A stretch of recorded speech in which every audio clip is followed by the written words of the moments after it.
Tanti sono i campi d'azione delle gallerie dell'Accademia a Venezia, dirette da Giulio Manieri Elia, che a GV Nice ha raccontato gli ultimi traguardi, come l'incredibile ricostruzione del cinquecentesco soffitto Vasari e l'importante restauro del Polittico di Santa Chiara di Paolo Veneziano. Abbiamo ultimato, la ricostruzione del soffitto di Vasari, che ci ha dato una grandissima soddisfazione. Non credo che molti musei al mondo possano vantare l'aver ricostruito un intero soffitto rinascimentale. Chi vi parla vi ha lavorato per 22 anni come funzionario e poi come dirigente del Ministero, quindi siamo particolarmente felici ed orgogliosi che degli uffici del Ministero hanno seguito un progetto per 40 anni, perché l'acquisto dei primi frammenti di questo straordinario soffitto sono stati comprati nel 1987, quindi è stato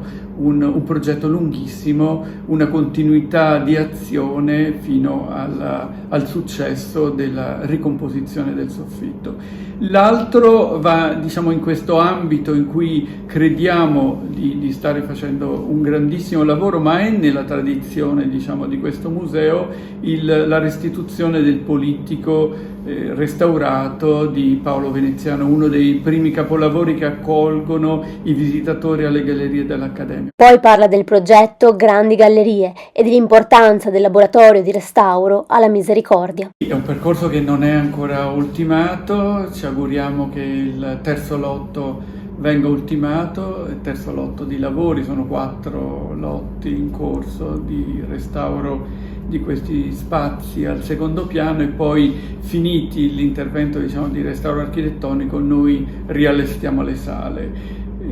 Siamo contenti sostanzialmente di quello che siamo riusciti a fare, certamente ci piacerebbe poterlo concludere. Il museo sta cambiando la sua immagine, noi diciamo sempre nella continuità, perché vogliamo comunque che questo carattere di autorevolezza che le gallerie dell'Accademia si sono costruite nel tempo rimanga. Quello che stiamo cercando di fare è di sanare certi passaggi critici e di dare sempre più spazio a questa che è la casa della scuola artistica veneta, e questa è la specificità qualitativa fondamentale di questo museo. Quello che continuiamo a portare avanti è il rapporto con l'arte contemporanea, che fa parte anche quello del DNA di questo museo. Continuiamo a lavorare e mettere in valore le proprie opere, spesso con il restauro, che è un ambito nel quale siamo certi che questo museo, come questa città, hanno molto da dire e molto da fare. Quindi in quella direzione stiamo lavorando molto, anche nel rilancio dei laboratori della Misericordia, che sono i nostri laboratori di restauro e di attività scientifica, spesso non distruttiva, che ormai è essenziale come supporto nel sostegno dei restauri. E continueremo a riallestire le sale, e questo è il percorso che stiamo facendo alle gallerie dell'Accademia.